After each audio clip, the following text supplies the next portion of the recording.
Hello, everyone. Thank you for joining us today. We'll begin shortly. Just waiting on for a couple more people to join our webinar.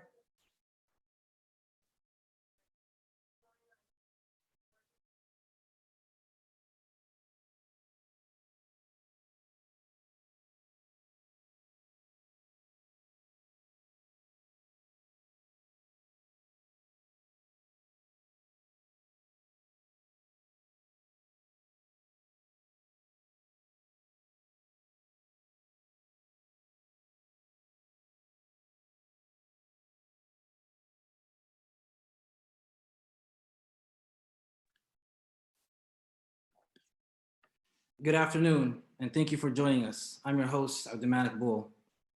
Welcome to day one and episode one of African American Student Success Week.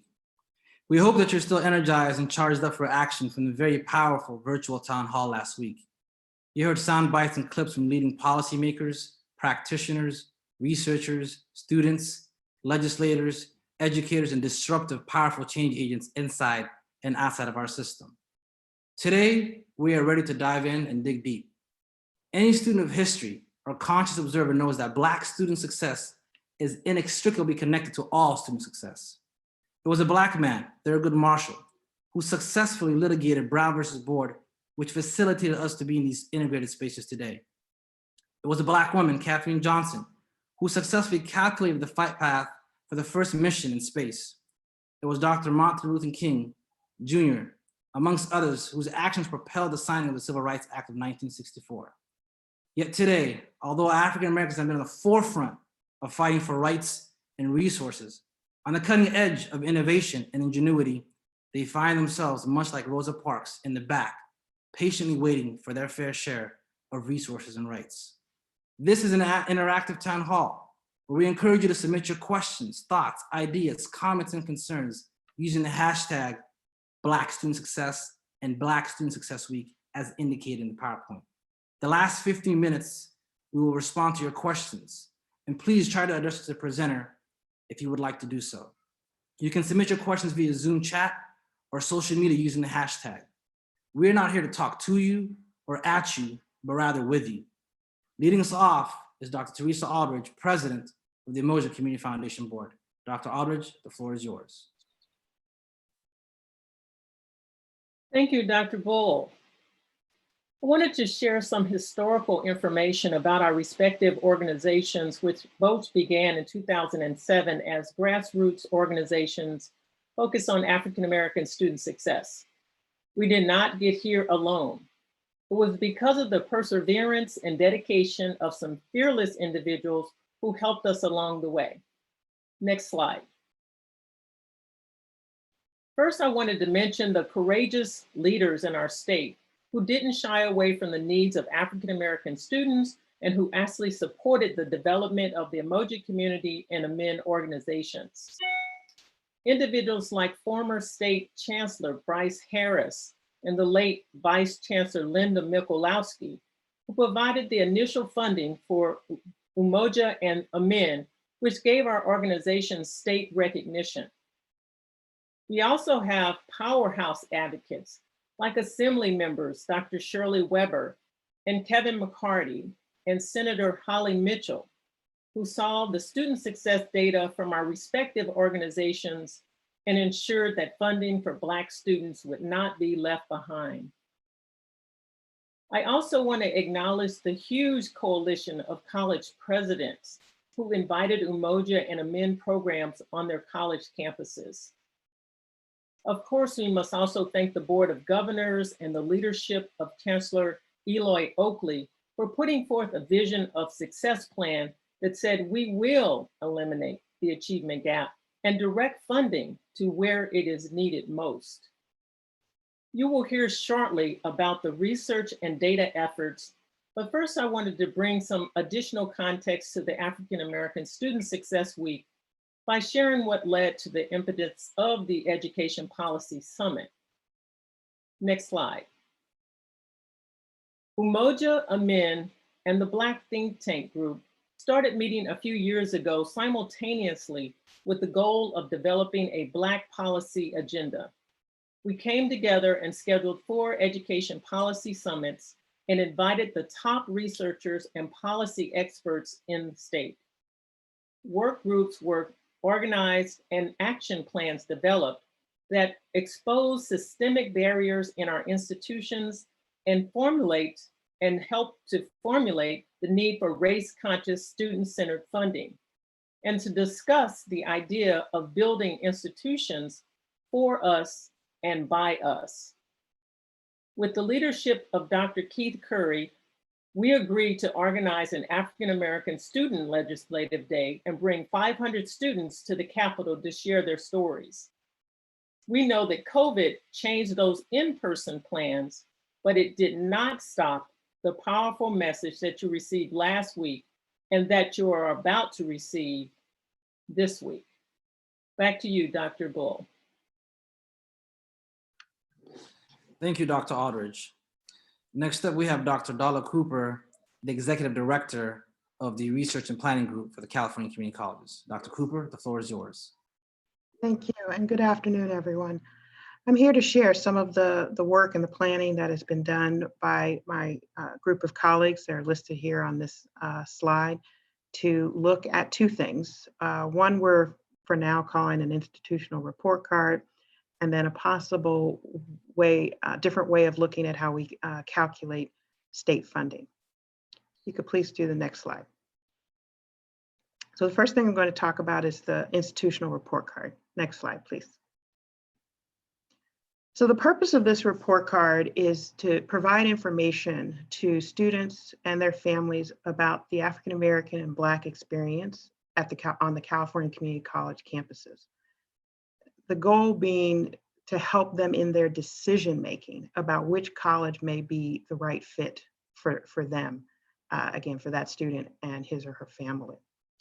This report card will contain both quantitative and qualitative research to highlight both institutional outcomes as well as personal experiences of African American and Black students, including their challenges and then what helps them be successful. Next slide, please. So just want to share with you some of the things that we're looking at in terms of institutional outcomes. So we're looking at things like long-term achievement.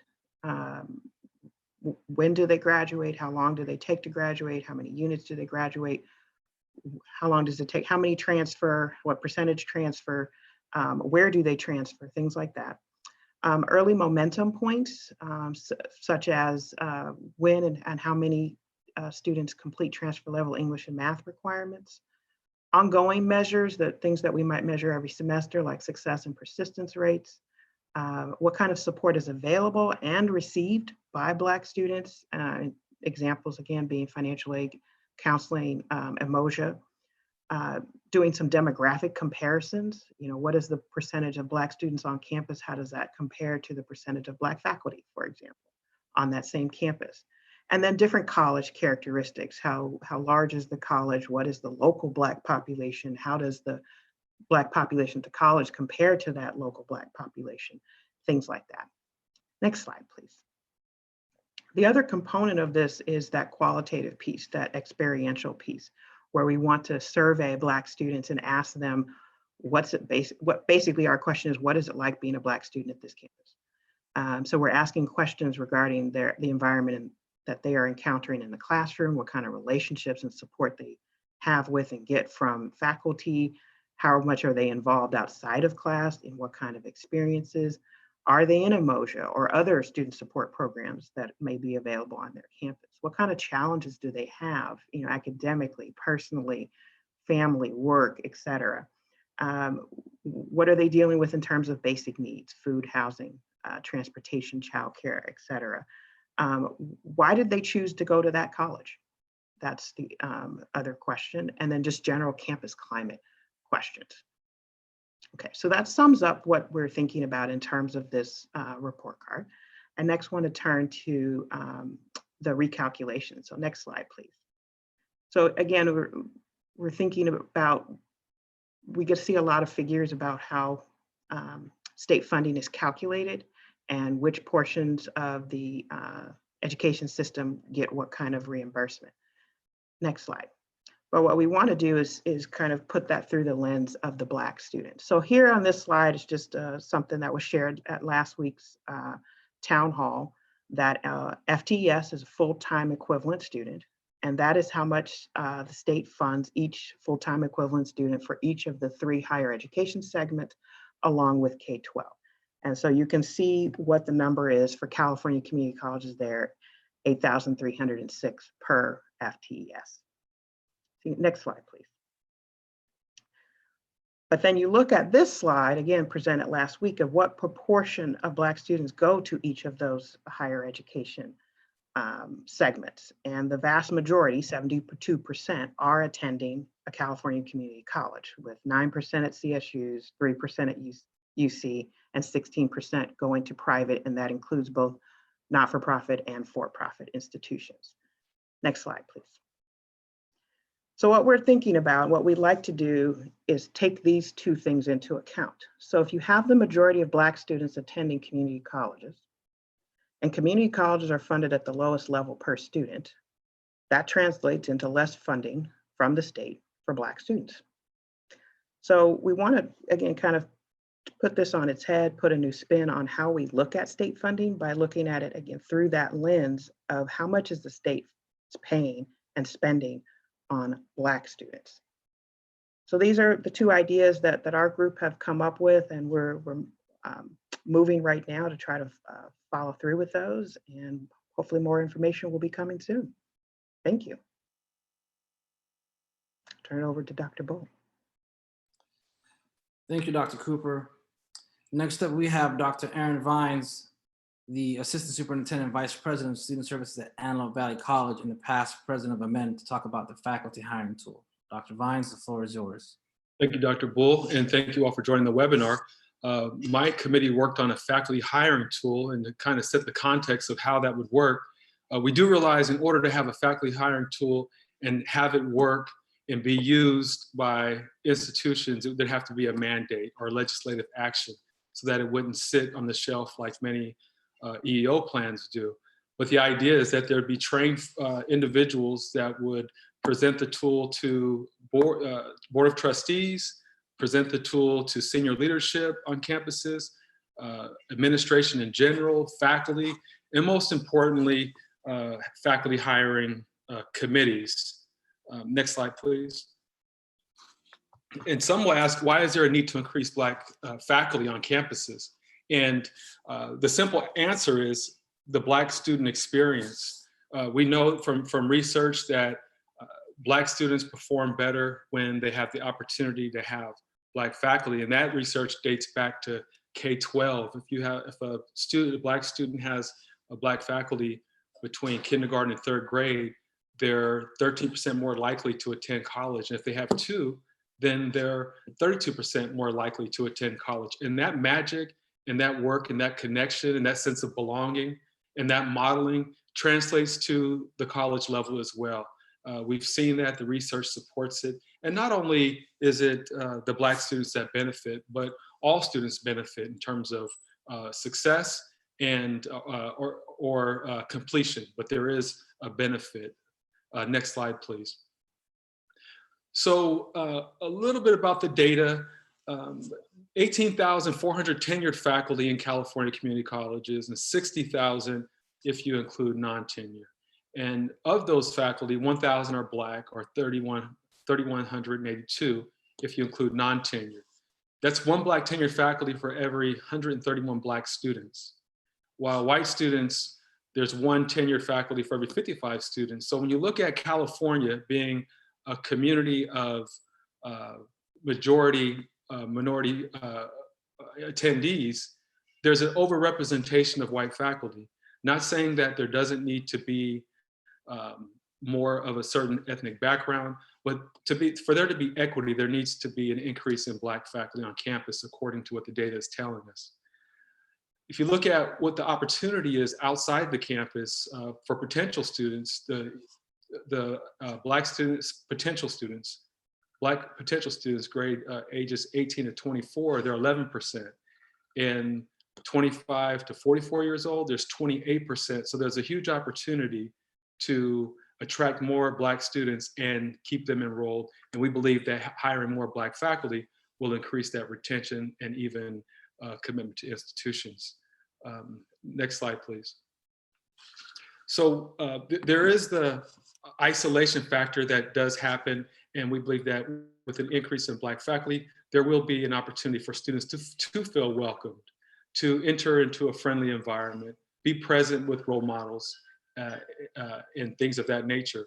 A real quick example, and I'll make it quick because my time is running here, but in February, there was we were in the Umoja village, and there was a Black history event, and there was a Black gentleman that was given Black facts. And towards the end, the student said, I wish I could have a Black African-American studies teacher, not discounting her instructor if she did have an instructor that was not Black at the college.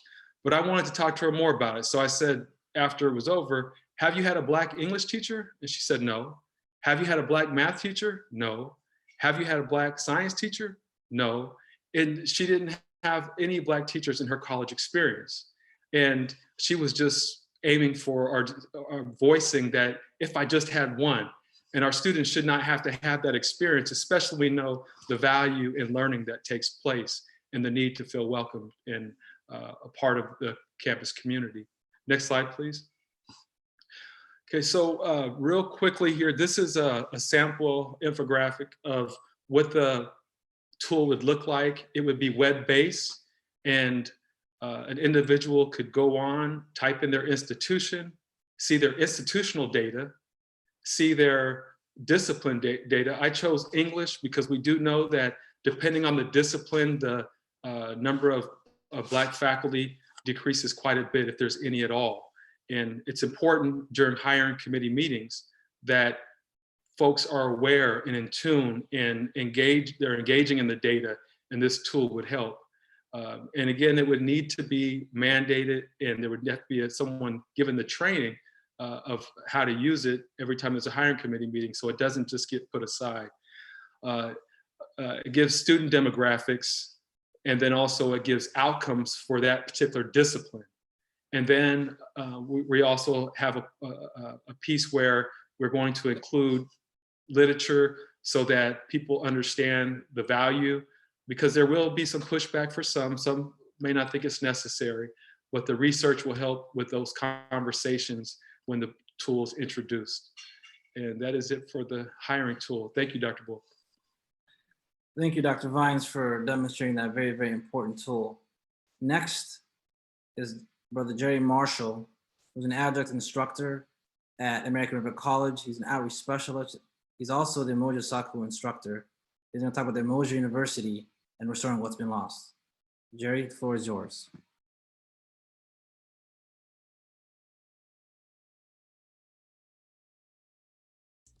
Can you hear me? Okay, thank you, Dr. Ball. And I'd like to also thank all those who served on my subcommittee, which you see their names here on the screen. So let's go to the next screen. Why not Umoja University? Knot is a noun meaning a fastening made by tying a piece of string or rope or something similar. When you consider the historical and systemic knots of inequality in public education, its binding cords of exclusion, its tight ties to separate and unequal, you will begin to understand the inequities within the public education system for Black students. Without getting into the research statistics, we know that there are a preponderance amount of evidence that suggests there's a problem in California public education system for Black students.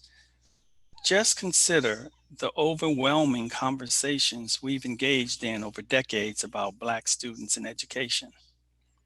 Let me see if any of these conversations are familiar. From kindergarten to 12th grade, Black students are disproportionately overrepresented in special ed and unrepresented in gifted college prep and honors programs. From kindergarten to 12th grade, students of color have the highest suspension and expulsion rates than any other ethnic group in California public education. And from kindergarten to 12th grade, the education system has become the pipeline to prison for students of colors. Now, I don't want to harp on the negative, but anytime you have to untangle a knot, at some point, you have to find the beginning. W. Edward Demings says, every system is perfectly designed to get the results that it gets. In other words, the problem within the California public education system lies within the system itself. Now, Black students who graduate high school have access to these higher educational institutions listed here.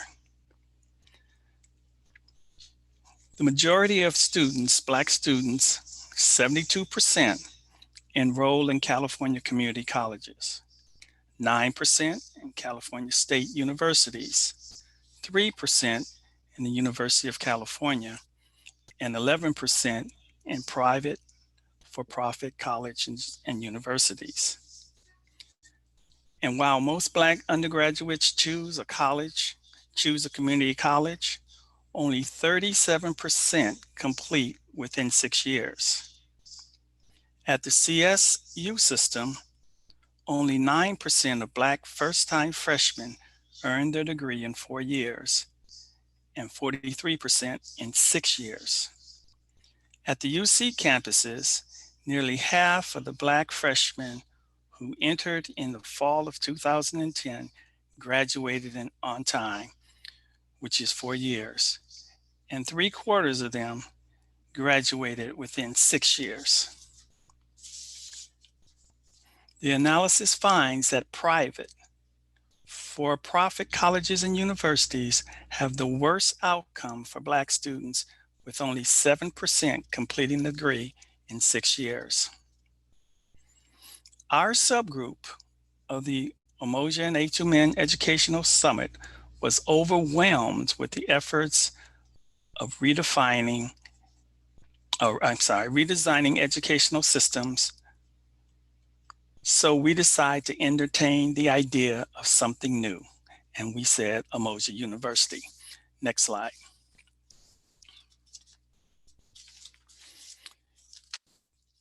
We developed a first draft of a concept paper, and these were some of the big ideas and ongoing conversations of the draft.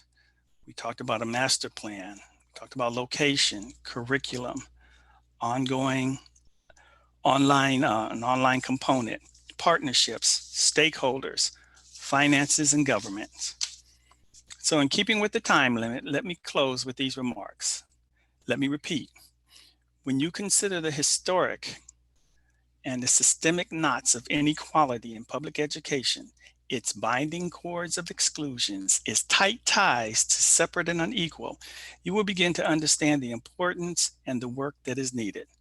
The work to untangle the systematic knots where access to key resources and support for Black students are hampered by inequitable practices, policies, and approaches that stifle academic success. It is critical to unloosen those bonds that strangle the creative spirits and stifle the brilliance of Black students. It is imperative that the cords of exclusion be unraveled and the ability to build a new foundation for success emerges. The current system of education is not allowing enough of our students to realize their greatness. An education redesign based on the fundamental principles of uplifting those victimized by a system that was not designed for them is a new strategy to improve our outcomes for success. I leave you with the presentation's opening question. Why not Umoja University? Back to you, Dr. Bull. Thank you, Professor Marshall, for that very, very clear and poignant message of where our system stands today. Next up, we have Dr. Edward Bush, the president of Cosumnes River College and the vice president and founder of AMEN, to dig deep into these policy and resource recommendations that we talked about. Dr. Bush, the floor is yours. Good afternoon. Similarly to the others, I would like to thank and acknowledge my work group who contributed greatly in the policy and resource recommendations that I would highlight this afternoon. Systemic and structural problems begs for a systemic and structural solutions. The recommendations that you heard today and the recommendations that I will outline in my presentation attempts to address the root causes of the low student success outcomes for African American students. We know that structural and systemic racism is real. We know that it exists, but in our conversations within our institution, it is often difficult to concretize how systemic racism manifests itself in our day-to-day operations. From the presentations that occurred on April 22nd, it should be obvious and clear that we see the role of systemic racism, particularly how it plays out in the resources that African American students receive to attend college, but also in how the institutions that serve African American students are resourced in comparison to their CSU and the UC counterparts. The following recommendations are meant to disrupt and dismantle institutional racism, which we believe lies at the heart of why African American students are not succeeding. Next slide, please. Given the constraints of this presentation, I will not expound on all the recommendations, but I would briefly unpack the recommendations that I think would need additional clarification. As you know, there's been a lot of conversation around reforms needed around the Cal Grant system to include the total cost of attendance. So given the amount of conversation that is taking place around Cal Grant, I want to focus our attention on the third and fourth bullets. What you heard for Dr. Frank Harris' presentation on April 22nd, you will see that the CSU and UCs are impacted. So you have a dynamic where many African American students are CSU or UC eligible, but are unable, with no fault on their own, to get access or gain access to these two segments of post-secondary education. And what that creates and what we outlined on the 22nd was this idea of a compounding effect of inequity.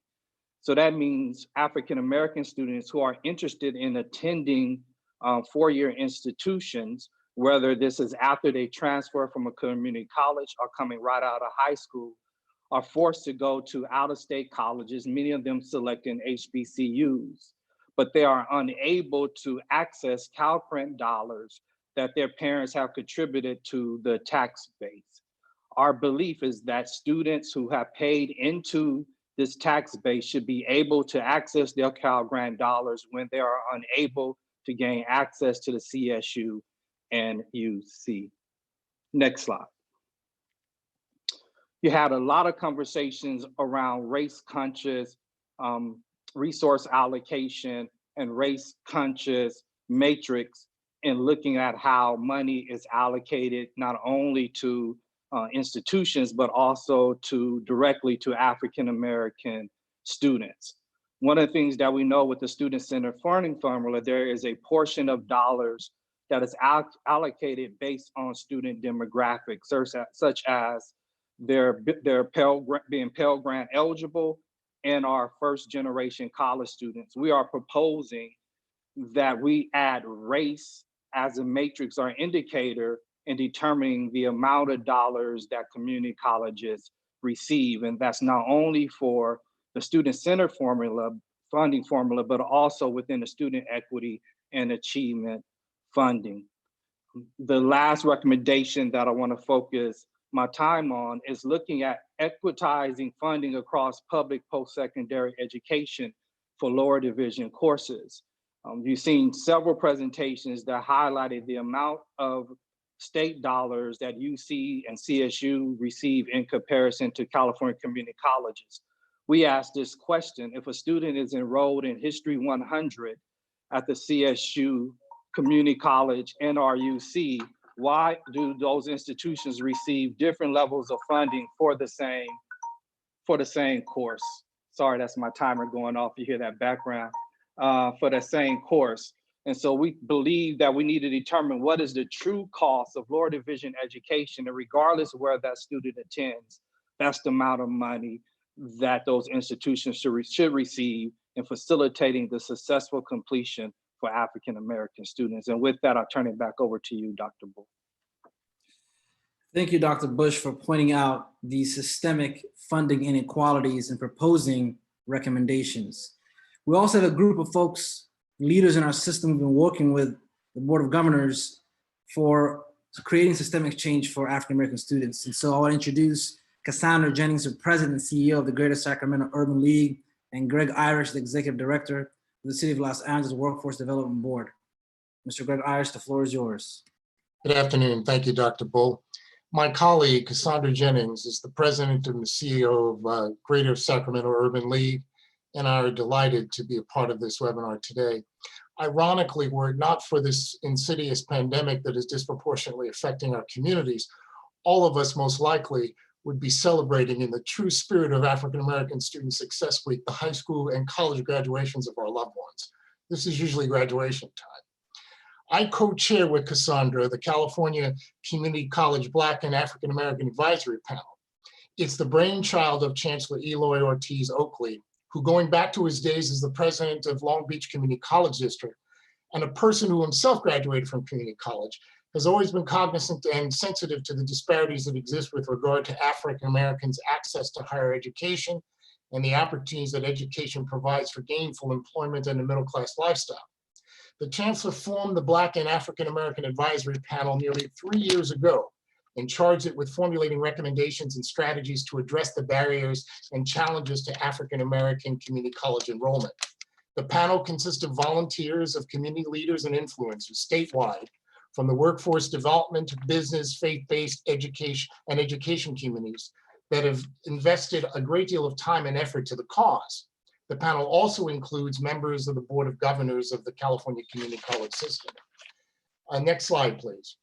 With Chancellor Oakley, we convened a number of town hall meetings throughout California, in Fresno, Los Angeles, Sacramento, San Diego, and Oakland, to solicit and garner the input from the African American community on 4 areas of focus: college enrollment, college completion, credential attainment, and community college transfers.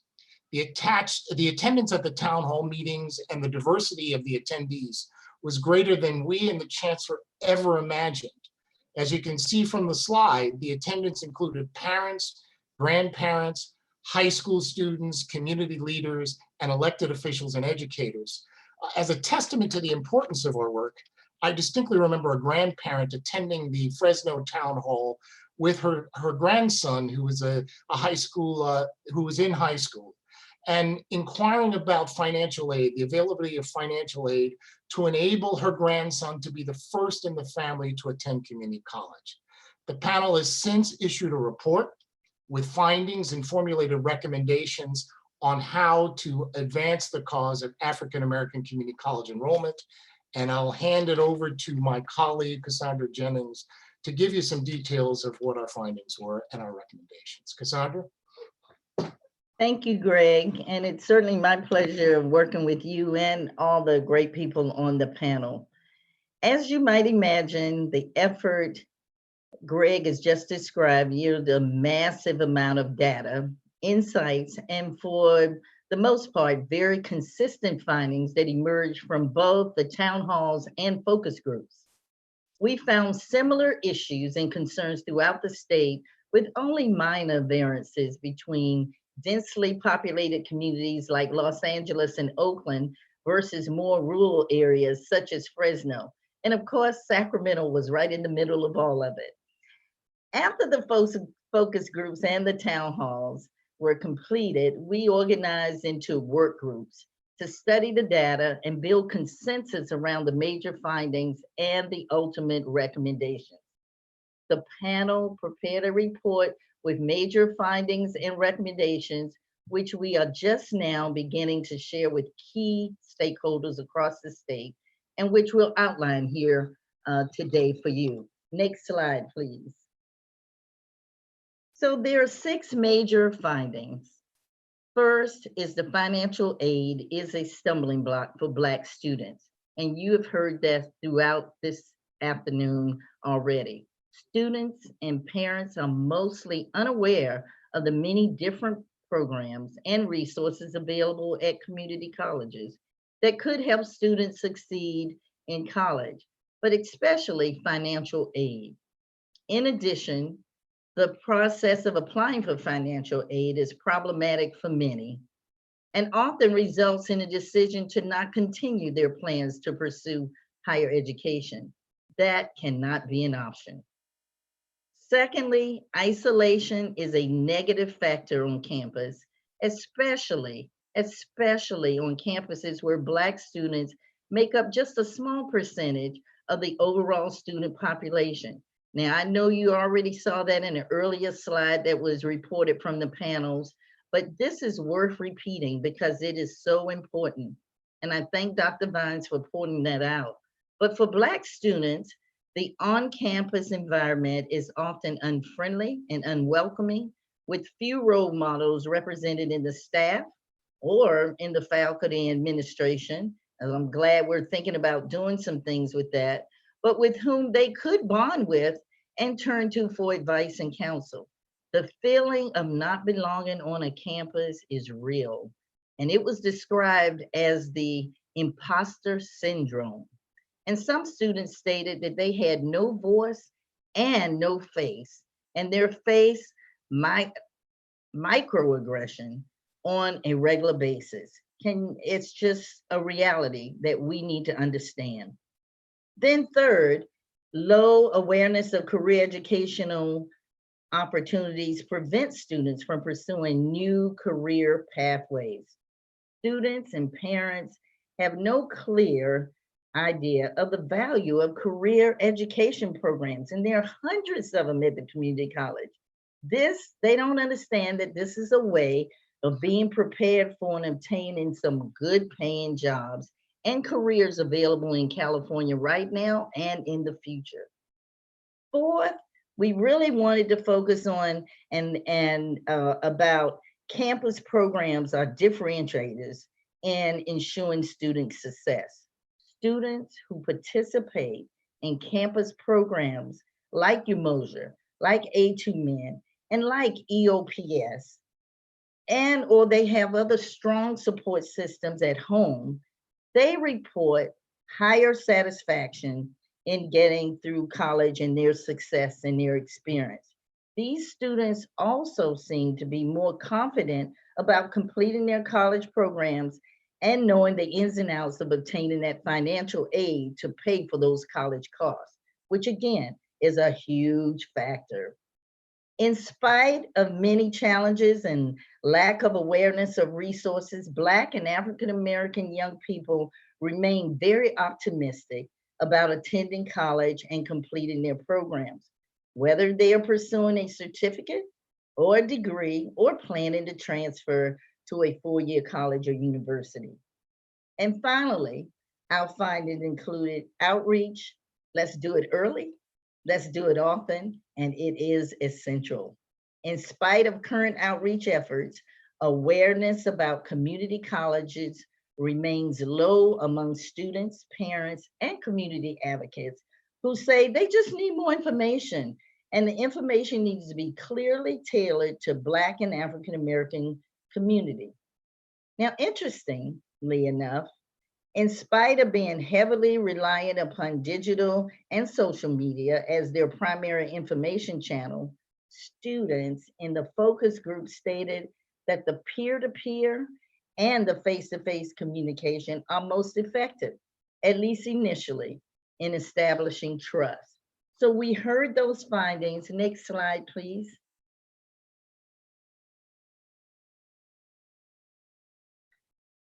If you could go back one.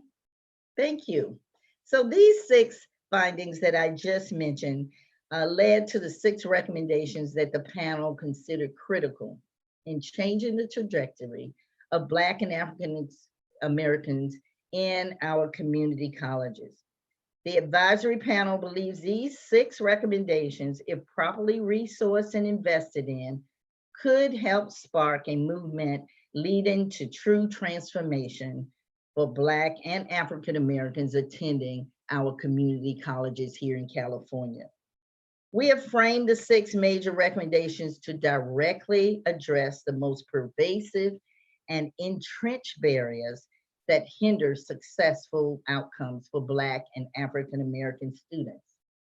These recommendations closely align with the California Community College's vision for success, which it aims to reduce equity and regional achievement gaps through faster improvements, absolutely, among traditionally unrepresented student groups, and with the goal of cutting the gaps by 40% within 5 years and fully closing those academic achievement gaps within 10 years. We got to get busy and we need to be intentional. Next and final slide. So here are the 6 recommendations. Number 1, let's begin targeted outreach and awareness activities while students are in high school and ideally middle school.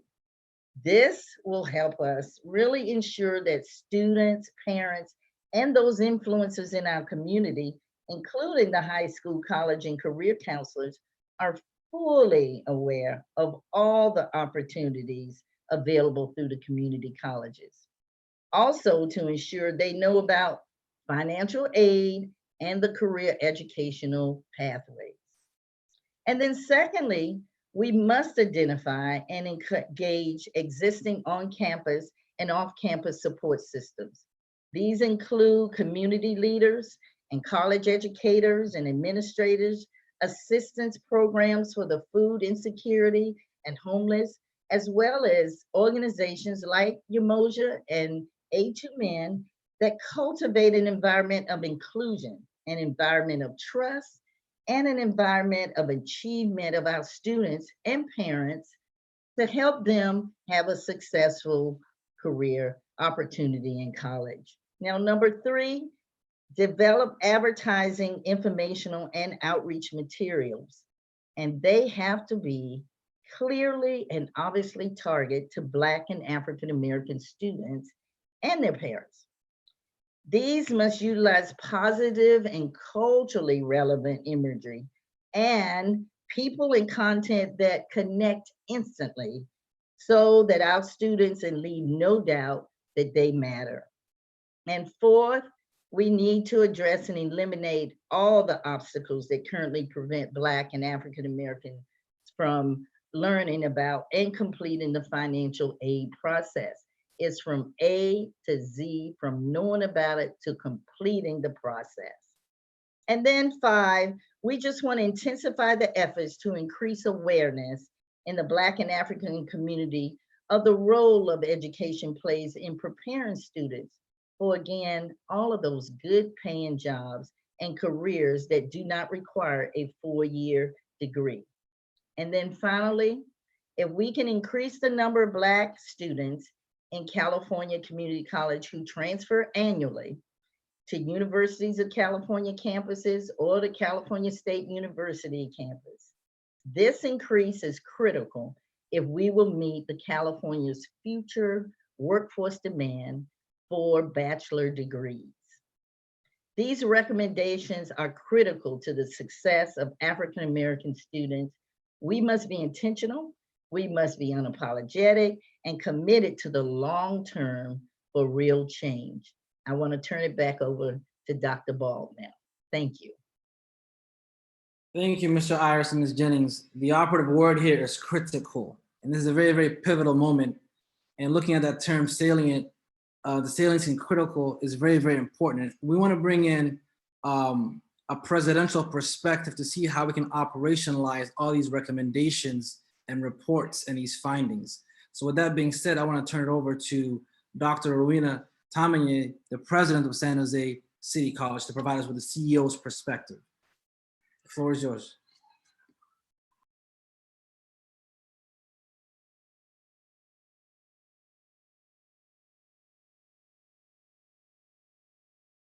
You're on mute, Dr. Tamine. Okay, got it now.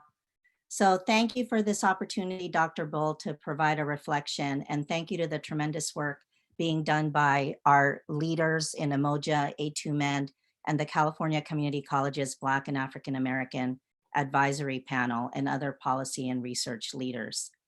I appreciate the clarity of the 6 recommendations that have been made from the research conducted. And then I wanted to offer some reflections on a few of them. Recommendations number 1, outreach and awareness. Number 3, advertising and information materials. And number 5, career education awareness are directly connected from my perspective, and all of our colleges and districts can easily take action to develop advertising and information materials that clearly focus on Black and African American students and parents and communities in a culturally relevant way. We also need to show the value of community college career education programs as a pathway to good paying jobs and careers. And we could do this by tapping into our current students who are participating in internships with our industry partners, and also tapping into our alumni who are already in the profession and bring them back to our campuses in the virtual way, of course, now, to discuss their pathway, their profession, and also their companies. For recommendation number 2, in terms of supporting systems to cultivate a culture of inclusion and success, I also see as work being done in many of our institutions right now. However, we do need to focus on transformational campus and community partner development with our local unified school districts, and also our campus life and our clubs, such as the Black Student Union. Additionally, we do know that we have other on-campus resources, such as our Umoja programs and also A2MEN chapters. And so we need to utilize and leverage those connections in order to cultivate inclusion and success. I think it was mentioned already, but in terms of the community, in addition to community-based organizations that focus on Black and African American communities, we do need to stay connected with our faith-based institutions to be our champions, and also to provide additional resources to students. One last thing is making sure that we are developing peer teams with our students on campus, and then also cultivating mentors both on campus and off campus, so that they can work with our students, offer them the support so they can stay enrolled and graduate. I'm going to move to recommendation number 6 for the time, the increase of transfer pathways.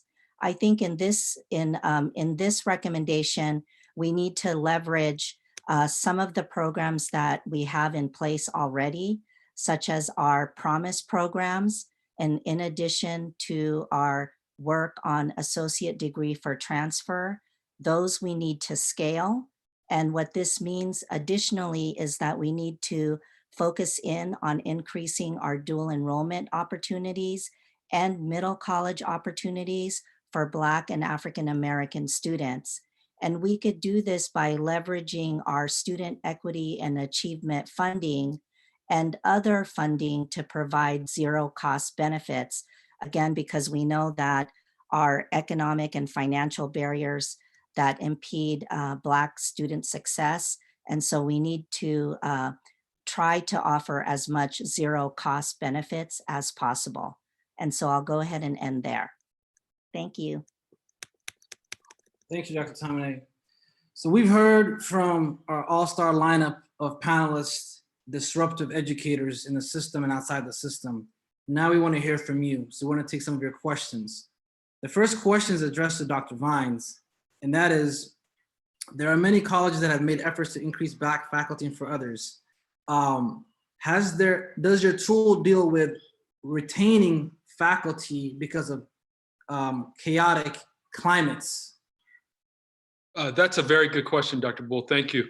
The tool doesn't address retention. However, there is a component of the tool that will include research, and I think there's room for that. So that could be something that could be added so that people understand the need to create an environment that's welcoming to not only the Black students, but Black faculty and administrators and staff as well. Thank you. The second question is addressed to Ms. Jennings. And this is actually a follow-up question from the previous town hall.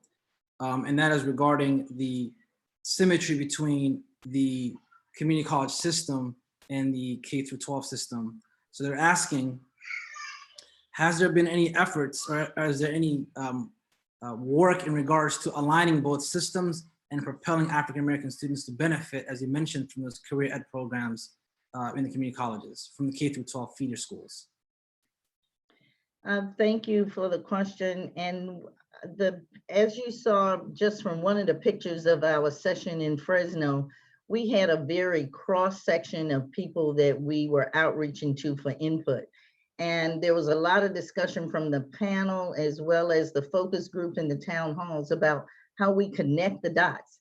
So how do we connect the K through 12 with the community colleges and the community colleges with the university so that we're getting all the information to it. So it's our hope that this, one of our recommendations will specifically, because when we talk about getting out there early and often, and we also mentioned equipping college, the counselors in the K through 12 with the information and almost requiring it so that we will be able to have that connection.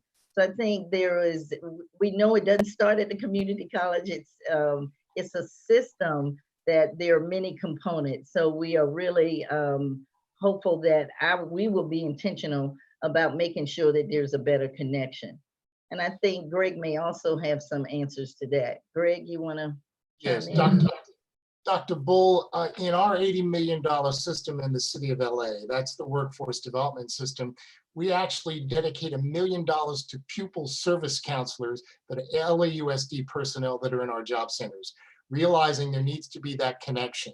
We also fund connections with staff in the adult schools that are connected to our job centers. The mayor also has a college promise program where he actually solicits contributions from foundations that will give high school graduates scholarships in anticipation of their enrollment in the community colleges. And of course, most of the workforce development activities and training activities in my $80 million system, we don't use private proprietary schools. We use what we think is the best deal in town. We send all of our folks for job training through community colleges. Can you repeat that one more part for the people in the back? The $80 million system utilized for the community colleges, right? No, it's workforce development activities in the city of Los Angeles, but most of our job training takes place through community colleges. Thank you. The next question is for either Dr. Bush, Dr. Vines, or Dr. Aldridge. This is in regards to increasing race-conscious faculty representation in lieu of legislation such as Prop 209 that considered lack of race-conscious representation. They're mentioning, are there any efforts to hire more African-American faculty? And is there specific recommendations to scale up EMOJA and amend programs in the state?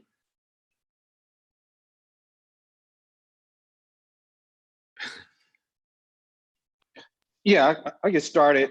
I mean, one of the things I think we're learning from this experience and looking at barriers and obstacles to African-American student success is not to assume that any current legislation cannot be changed or overturned. And I think for a long time, 20 plus years, we have accepted Proposition 209 and haven't launched a concerted effort to repeal that and dismantle that deleterious piece of legislation.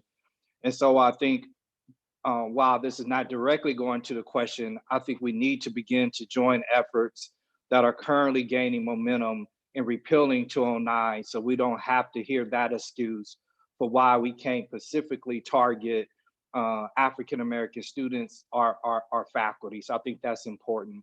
But I think AMEN and EMOJA are both tools and opportunities to raise awareness and consciousness on our college campus. calling for a need to hire and retain African American faculty. Then also within our institutions, if you don't have amend programs in Umoja, it's our hope that all 246 people are not just participants today, but they are activists. And if you believe that having these organizations on your college raises the conditions of all African Americans, not just students, then I would say that you press your administration around bringing forth programs that have been proven to be beneficial and impactful for African American students in a way to raise awareness around the need to bring forward more African American faculty, staff, and administrators. Thank you, Dr. Bush, for answering that. The next question is directed towards Dr. Cooper. How are we ensuring that our Black students are seeing success post-graduation?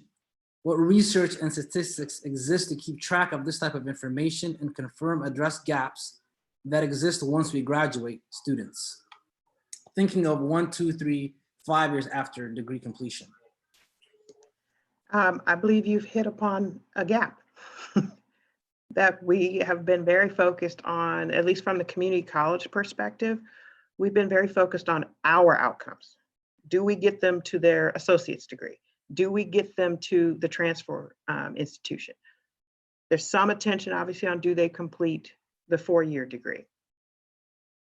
That's pretty much where it stops in most cases. There's not a lot of research being done. Do they go on to graduate school? What does their employment look like after completing a bachelor's degree? What does it look like after completing an associate's degree? So I appreciate your question, and it's an area that we need to address. What are the longer term outcomes for African Americans who go through our educational system? Sorry, I don't have a better answer. No, thank you. I think part of this is also discovering, right? And so we're discovering where these gaps exist. This question is for Dr. Bush.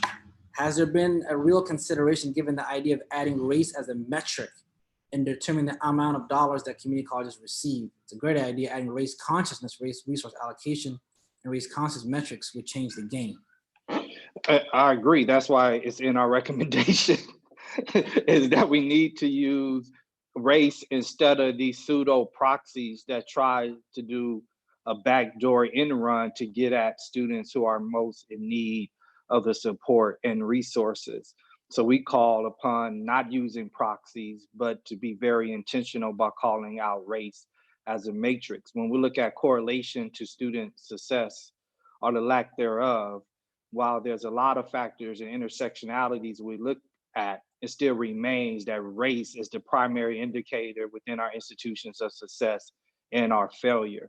And so unless we are direct and call that out, we are not going to be in position, to me, is to garner the type of collective wisdom that is going to be necessary to tackle the problem of African-American student success. So agree. Dr. Bull, can I join in on that one? Absolutely. Go ahead, Mr. Irish. What I found is every time I've tried to do that with workforce development programs in LA, we've been sued. What we've tried to do, and I agree with Dr. Bush, it's something that's necessary, but to get around Ward Connolly, if you remember that name, it left a bad taste in all our mouths.